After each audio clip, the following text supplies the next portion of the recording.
de la tipicidad.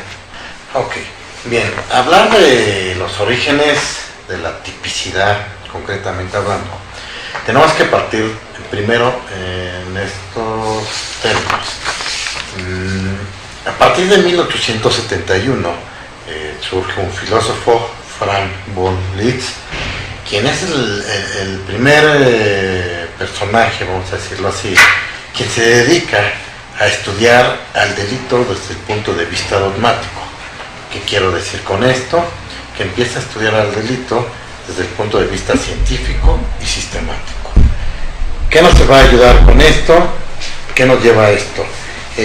Anteriormente siempre ha existido el delito, lo sabemos, ya teníamos inclusive un código penal alemán con normas penales.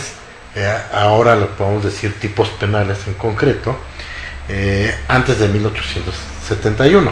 Sin embargo, el delito se estudiaba desde un punto de vista de política criminal como un ente jurídico que dañaba a la sociedad, pero en general.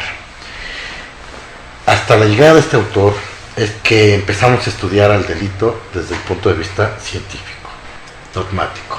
Bien. Tomando como partida este autor, quien es el primero que nos dice que el delito ante todo es una conducta, y habla que hay diversos tipos de conducta: conductas acordes al derecho, conductas no acordes al derecho, como ahora lo conocemos como conductas antijurídicas, hay conductas culpables y conductas punibles. Esta era la definición, cómo concebía Liszt al delito desde el punto de vista científico.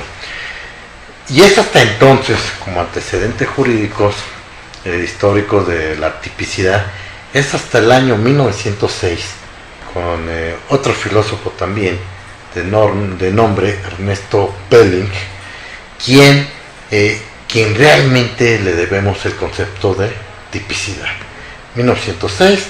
Y quien es autor y es discípulo de Liszt, obviamente, y nos dice, estoy de acuerdo en lo que nos dice Liszt, que es el delito.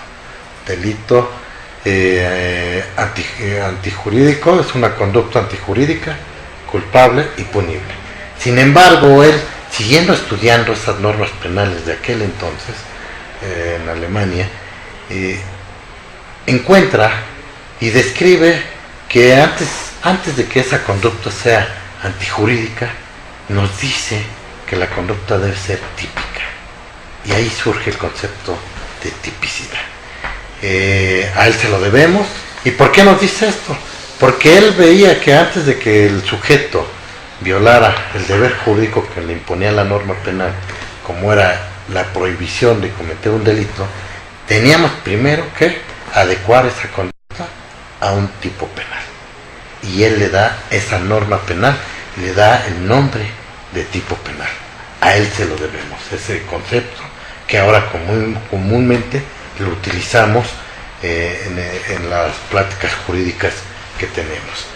De esta forma, Belling nos dice, sí, efectivamente, antes de que una conducta sea antijurídica debe ser típica, y así nos sigue dando los antecedentes de los demás elementos positivos del delito. Para terminar con esta idea, Belling también nos dice que para que una conducta sea culpable, primero debe ser imputable a un sujeto. Y surge el elemento de la imputabilidad, y también antepone, porque en aquella época y en la fecha, la verdad, interpone otro elemento positivo del delito, que son las condiciones objetivas de punibilidad. Esto que quiere decir que él observa que en esa hay diferentes normas penales que el legislador condicionó a ciertos tipos penales con unas condiciones objetivas para ser sancionables, y por esa razón él también le pone el nombre de condiciones objetivas de punibilidad. Así pues, en una forma rápida, en un resumen concreto, podemos decir que cómo surgen los 7 elementos positivos del delito: conducta típica, antijurídica, imputable a una persona, culpable, con condiciones objetivas de punibilidad, y la punibilidad. concretamente al tema que nos trae en esta plática, pues la tipicidad, el nombre se lo debemos a Ernesto Welling, 1906, y nos da el concepto de tipicidad, es la adecuación de la conducta a un tipo penal, a una norma penal. Obligadamente nos lleva a preguntarnos ahora qué es el tipo penal, y en esta ocasión igualmente Welling nos dice que el tipo penal es la descripción que hace el legislador de una conducta elevada a delito. A eso le da el nombre de tipo penal.